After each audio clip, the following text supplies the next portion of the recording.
Meet David. He is 36, works full-time, makes around $78,000 a year, pays his rent, covers his bills, and tries to be smart with money. He's not out here blowing cash on luxury cars, not gambling on crypto. Honestly, if you met David, you'd probably think, this guy has his finances together. But there's one thing he still hasn't done. He hasn't invested a single dollar. And the weird part, he knows he probably should. He's been hearing about it for years, coworkers talking about index funds at lunch, YouTube videos breaking down compound interest, those posts that say things like, just invest $500 a month and you could become a millionaire. Every time he sees something like that, a little voice says, yeah, I really should get on that. And then, almost immediately, another voice shows up. Maybe later, I'll start when I'm making more. I need to learn more first. The market feels shaky right now. And just like that, another year goes by as David still hasn't started. Here's the thing though, David isn't some rare case. He's actually really, really common. A Gallup survey found that around 40% of Americans don't own any stocks at all. Not directly, not through a retirement account, nothing. So you've got tens of millions of people out there working hard, bringing home a paycheck, even saving a little, but never letting that money actually work for them.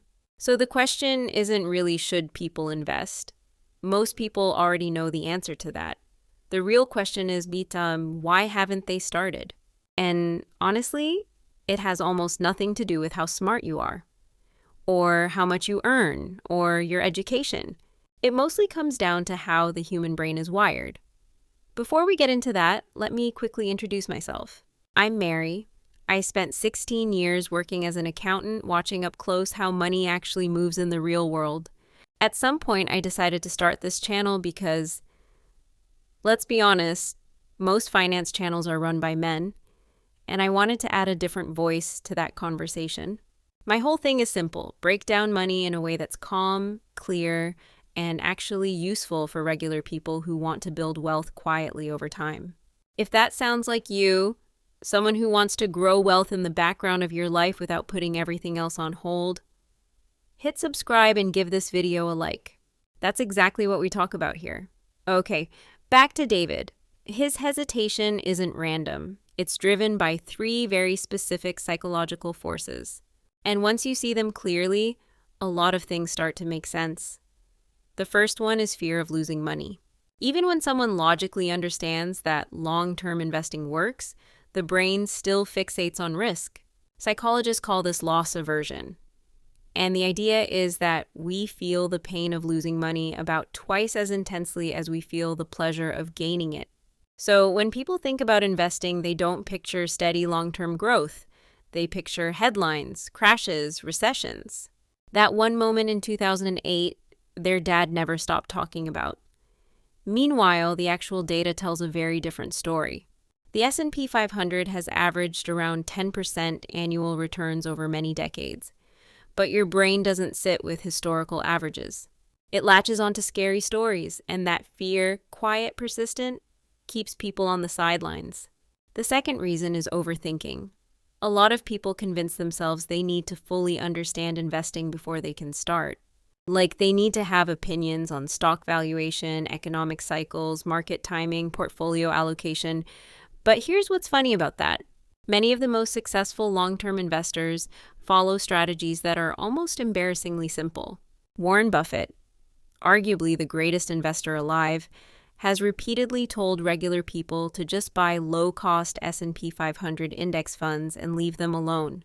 That's it, because the truth is, investing success usually comes from consistency, not complexity. But the brain loves to overcomplicate things. So people keep researching, keep watching videos, keep waiting until they feel truly ready. And while they're waiting, time is passing. The third reason is present bias. Your brain is wired to care about right now.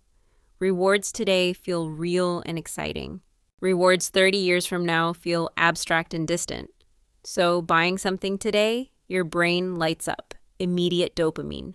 Investing that same money, the payoff might not come for 3 decades. And your brain honestly struggles to get emotionally invested in something that far away. This isn't a character flaw. Your brain is just doing what it evolved to do: chase immediate comfort. But the people who actually build wealth over time figure something out. They stop waiting to feel motivated, and they build systems instead. Let me show you what I mean with some numbers. Say someone invests $500 a month into a simple index fund. No trading, no stock picking, just automatic, consistent investing. At a historical growth rate of around 10% annually, that habit could grow to roughly $1,100,000 over 30 years. Here's the part that catches people off guard, though. Of that $1.1 million, they personally only contributed about $180,000. The other $900,000, that came from compound growth, from time. Not brilliance, not luck, just showing up consistently and letting the math do its thing. But most people never give their money enough time to do that because they delay. They wait 5 years, 10 years, sometimes more. Compared to people, one starts at 25, one starts at 35, same $500 a month, same returns, same everything, except one of them started a decade earlier. That one decision alone could mean hundreds of thousands of dollars more by retirement.